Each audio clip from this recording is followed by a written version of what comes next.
It began, as all grave mistakes do, with a desperate application to a singularly strange convenience store. The place had been advertising for a night clerk since the day I moved into the neighborhood, promising a wage that was preposterously high, up to $500 an hour. Yet, the recruitment notice, yellowed and curling at the edges, had never been taken down. Perhaps the exorbitant salary fueled suspicion, or perhaps no applicant had survived the process. The requirements, scrawled beneath, were unsettlingly specific. Store mandates. Rule 1. The security of the company's assets is the highest law, superseding all other directives. Rule 2. Any employee mishap occurring outside the immediate vicinity of the cash register is not considered a workplace incident. Rule 3. Contract renewal upon expiration will be judged solely on the level of customer approval. Rule 4. Employees entering the store during off hours must abide by both customer and employee regulations. If the on-duty clerk briefly steps away, any other employees present are obligated to assist with their duties. Rule 5. Should this recruitment notice be torn down, the final rule will be rendered incomplete. I, a person adrift for months, still felt the gravitational pull of need. 2 nights ago, I stepped through the glass doors and secured the position of store employee. A night shift it was, but I was beyond grateful. Congratulations, you're hired. My name is June. I'm the day shift here. You'll work from 9 p.m. to 3 a.m., a 6-hour shift, and you'll receive your pay, provided you adhere to these regulations. You start tonight. I took the sheaf of papers. I was no longer reading generic rules, but the grim liturgy of the night shift.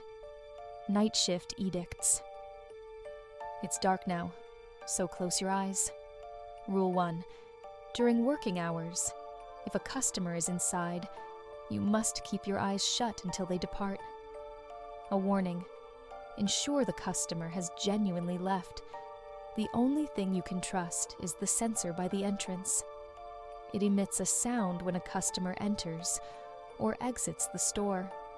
Each passage through the door generates one corresponding chime. Rule 2. Should the store become excessively soiled, the sensor's efficacy will slowly diminish. Rule 3. All patrons will approach the register to pay within 3 minutes of entry, with the exception of Mr. Blackwood. Mr. Blackwood is exempt from this rule, is the only customer you are permitted to view, and he generally lingers. Do not engage him. Rule 4. Never turn your back on a customer. It is deemed intolerably rude. Rule 5. If the door sensor's chime shifts to a voiced prompt, "What are you doing?" you must extinguish all store lighting within 3 seconds. The main switch is to the right of the register. Then, find a place to lie flat and remain silent until that customer exits. Rule 6. We do not issue death certificates here. Should a customer request one, simply ignore the query. Rule 7. If you wish to avoid becoming merchandise on a shelf, do not step into the storage room. Rule 8.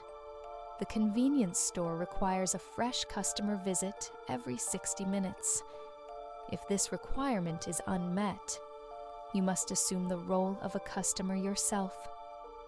Rule 9. Your replacement will enter the store precisely at 3 a.m. They will speak your name. At that moment, you must hand over your name tag to officially conclude your shift. A warning: never surrender your name tag to a customer. it signifies your identity as an employee. Is this some sick joke? A hidden camera show? I thought, aghast. If my eyes are closed, how can I ensure I've handled the payment correctly? Trust is key, June simply stated, before segueing into the customer rules. I realized our customers were expected to pay in full. If I wished to be paid, and, more critically, to survive, I had no choice but to comply. Why must I keep my eyes closed? I pressed. Are the day shift rules different? Before June could reveal the secrets of the sunlight hours, the bell chimed, announcing a patron. June instantly abandoned the counter and shadowed the newcomer.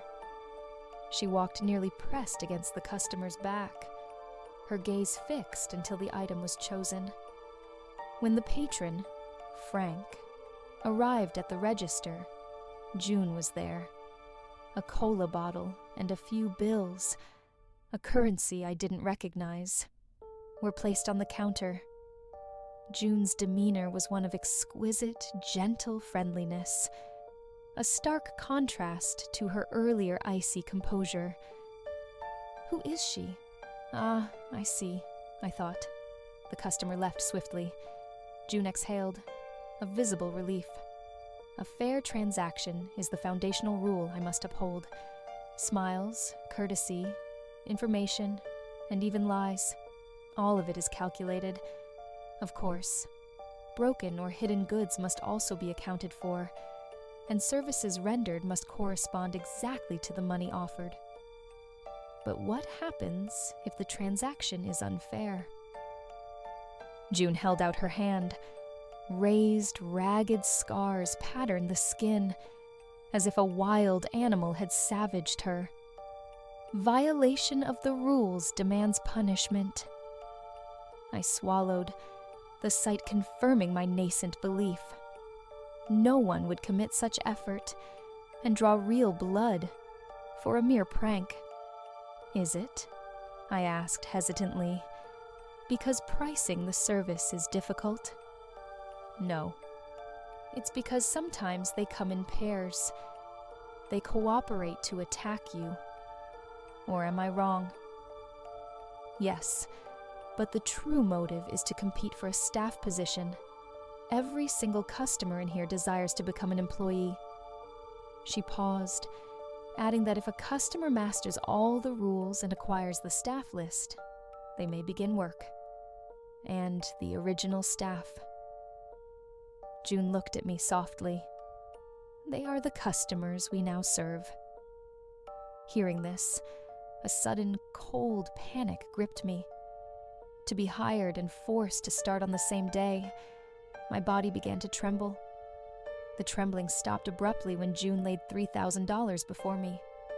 The truth, I realized, is that most seemingly difficult jobs are simply not lucrative enough. I carefully pocketed the cash and asked the inevitable question, what if I leave before I finish my hours? You will immediately be downgraded back to a customer. June turned to leave, but paused, looking back. Good luck. You are fortunate. Your rules were only established yesterday. The customers have not yet fully grasped them. Just be mindful of the traps within the rules. See that alarm? It sounds when you or a customer violates a mandate. Traps, I echoed. Not traps, precisely, she clarified. For instance, my rules include a mandate to introduce products to customers. Seems straightforward, right? But once, when a night clerk was waiting to take over for me, a customer asked him about an item. He simply described it, and was instantly judged to have violated the rule. Staff are also considered a type. Goods. The scar on my hand, that's from the last violation, being bitten. Even speaking a lie over the loudspeaker must be done with caution, as those lies are tallied into the final transaction price. Be vigilant. follow the letter of every rule. I'm leaving now. See you tomorrow." June rushed out. As I stood processing the rules, the door sensor chimed. "It's dark now. Please close your eyes." I reacted purely by reflex. Darkness elongated time, fostering infinite imagination, while simultaneously stripping away all sense of security. 3 minutes seemed an eternity. Was there truly a customer? A hoarse voice finally cut through the silence. "Hello. I need a box of dried flowers." Rule 4. Face the customer. Do not turn your back. I knew the flowers were on the 4th shelf behind me, so I awkwardly shuffled backward, still facing the unseen patron. I fumbled, searching for the box. Something unseen, cold and fetid, brushed the tip of my nose. Terror rooted me in place. After what felt like an age, I found the flowers and placed the box on the counter. No response, but I heard the sound of currency hitting the surface. With closed eyes, I processed the money and the drawer. Unlike June's mandate for fair trade, my rules simply required me to accept payment, not ensure the amount was correct. The door sensor chimed again. "It's dark now. Please close your eyes." I breathed a sigh of relief, ready to open my eyes, but June's parting words echoed. "Follow the rules. Be alert with every word in it." I kept my eyes shut. The rule stated to ensure the customer had truly left. The sensor was the only reliable witness. "It's dark now. Please close your eyes." The phrase itself was fine, but what if that sound wasn't the first customer leaving, but a second one entering? I waited, mentally counting down. Rule 3. All customers approach the register within 3 minutes of entering. "It's dark now. Please close your eyes." A 4th chime.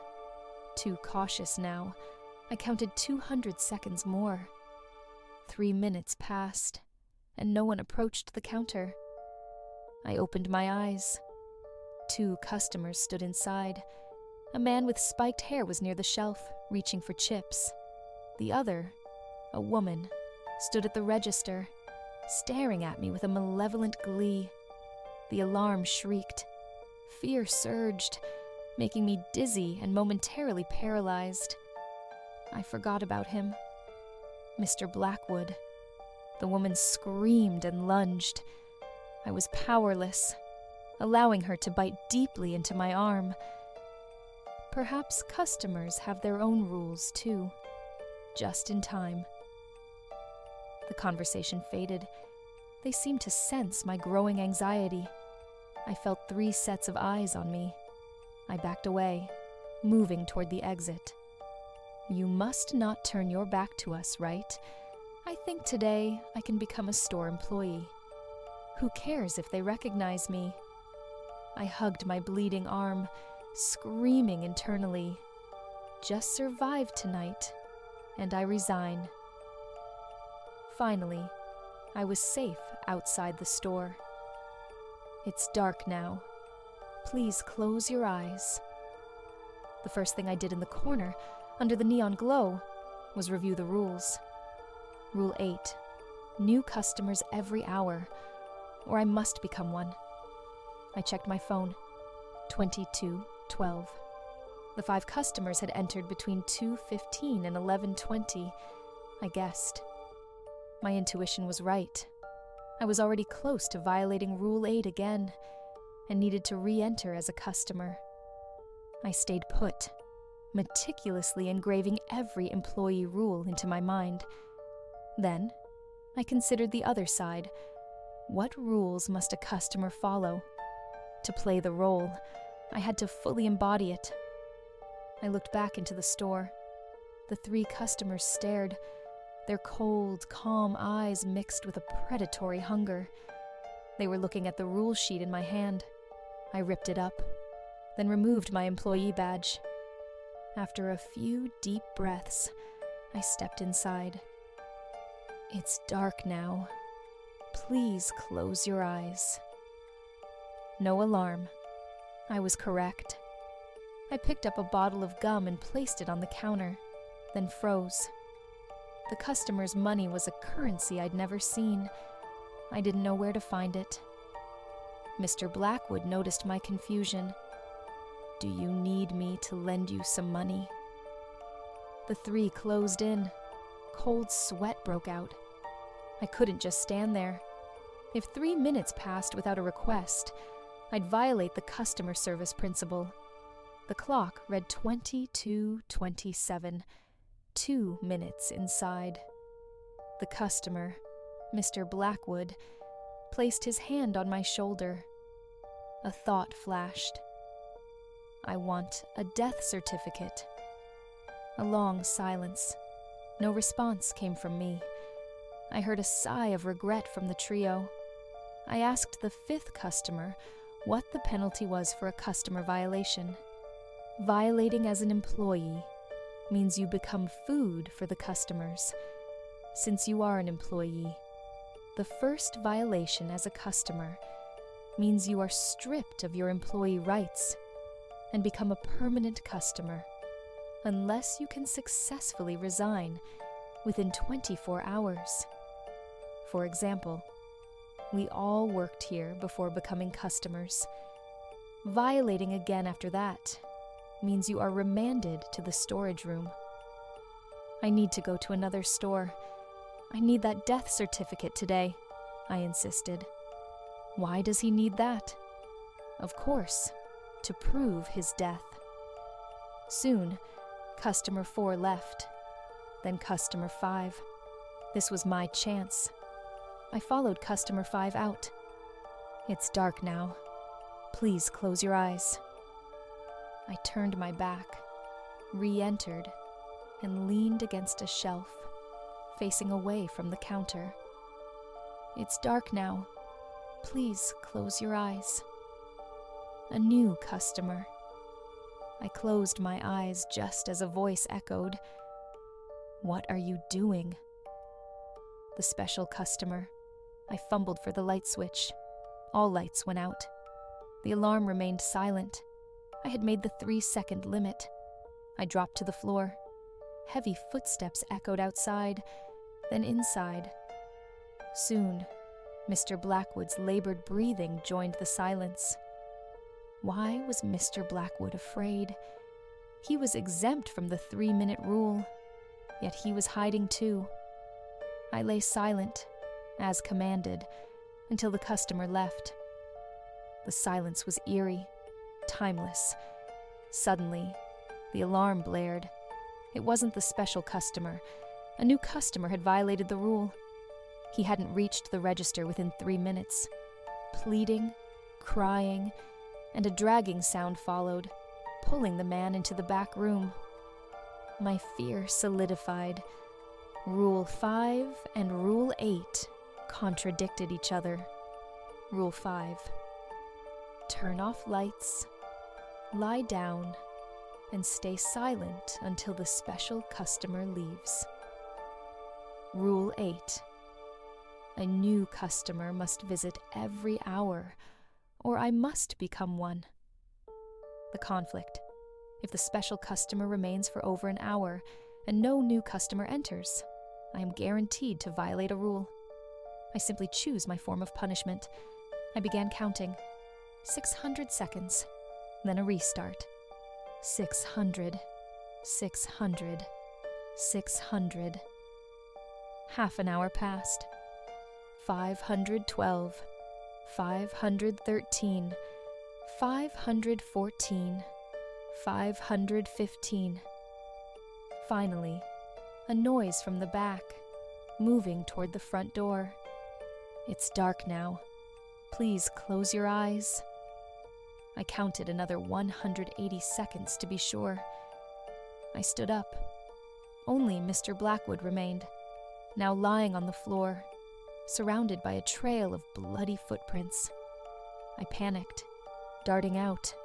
running back in to request a death certificate as a customer, then scrambling out again. I was keeping score in a deadly game. Returning as the employee, the fear finally caught me. The bloody trail began in the deep room. Mr. Blackwood stood up. He seemed done trying to trick me. He left in silence. Over 3 hours in, I was alone. Rule 2. Filth degrades the censor. Blood was everywhere. I had to clean before the next customer. I looked at the storage room. It was an inky void, even with the store's brilliant lights. The iron doorknob was smeared with blood. This was a scene for the police. A lone clerk. Midnight. Blood. A 24-hour horror. Mid-mopping, a knock came from inside the storage room. "Arthur, I'm June. Hurry. Let me out."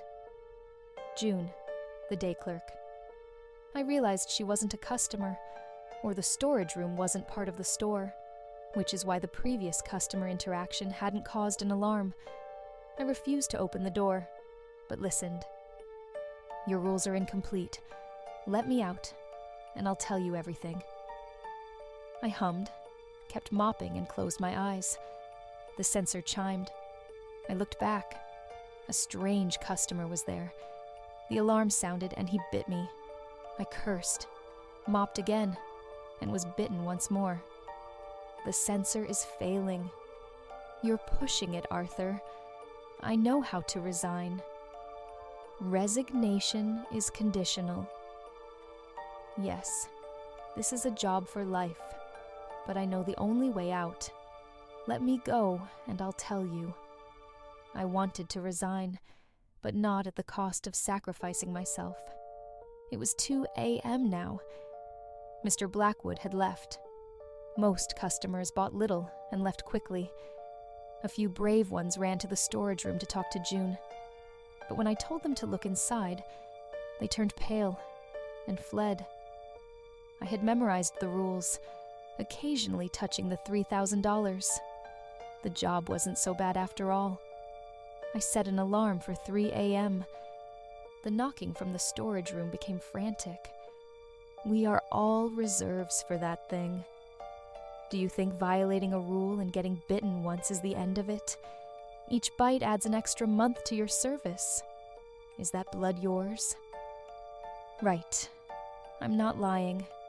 I just need a hospital. Stop the bleeding, that's all. You don't need to enter the storage room. No rule forbids you from letting people out of the storage room, right? She was right, but I held firm. Only half an hour remained. I wouldn't falter now. Do you recall the recruitment rules? The people inside quieted. Everyone must follow the rules, not just the employee ones. The highest rule? Yes, I remember now, I whispered. The bizarre requirements had discouraged me. The supreme rule. Protecting the company's assets is the highest rule, prioritized over all other rules. You have to release me, June called out. I am merchandise, a company asset. But you came in after hours, I countered. Entering the store after working hours means you abide by both customer and employee rules. You are both a customer and an employee right now. You can't gamble on this, can you? So tell me, what is the final rule on the recruitment paper? When an employee causes another employee to violate a rule, they can resign. Her directness was almost reassuring, but I suspected a ruse, a ploy to trick me into a violation, so she could claim my resignation. I ran through the traps. She could grab my arm when I opened the door, forcing me to turn my back to the entrance, or snatch my badge while my eyes were closed. I couldn't be sure if she was truly a trapped employee. I made a decision. I would return as a customer and open the door. A customer had just knocked and spoken to her, proving a customer could access the storage room. I would open the door and leave. I stepped outside, took off my badge, and was about to re-enter when I froze. Mr. Blackwood emerged from the corner. What to do? I stood silently, refusing to engage. Did you consider why she waited so long to ask you to open the door? I glanced at him, saying nothing. Mr. Blackwood sighed, then abandoned the query. A good opportunity like this must not be missed. He entered the store, took a watermelon, and approached the counter. I hesitated, then the terrified image of June flashed in my mind, and the recruitment rules. Employees entering the store after working hours must comply with both customer rules and the rules of the on-duty employees. If the on-duty employee temporarily leaves, the store employee will temporarily take on the duty. I was outside, so June was the temporary night clerk. Mr. Blackwood's action was the key. June in the storage room began banging, screaming his name, asking why he was targeting her. The warning sign flashed. I understood. June was the temporary employee. Under her own fair trading rules, she had to provide service to Mr. Blackwood, but she was locked in and couldn't. She was being forced to violate the rules. Hurry, open the door. You're a customer now, you can help me. I looked at the bloodied June. Pity warred with self-preservation. I didn't dare save her. After a time, June fell silent. I looked at the clock. 3 a.m. My shift was over. June walked out, looking defeated. Mr. Blackwood stood at the register. I walked in. June handed me the employee's name tag. I was now an employee. I recalled the rule. Transfer the tag to the morning shift employee at 3 a.m. He called my name. June rushed toward me. Arthur, don't give him the tag. He is a customer. Did you forget your own rule? I am the morning shift employee. I was utterly confused. June had been an employee yesterday, but today, she had just violated a rule. The seconds ticked by. I had a sudden realization. I walked over and handed the name tag to Mr. Blackwood. He took it and pinned it on. I had finally shed the customer identity. June looked at me with a strange expression, then walked to the shelves. How did I know? I realized I had never spoken to Mr. Blackwood. How did he know my name? If he knew, he must have replaced June as the employee. I walked out of the store. Behind me, June's voice echoed, "Check out."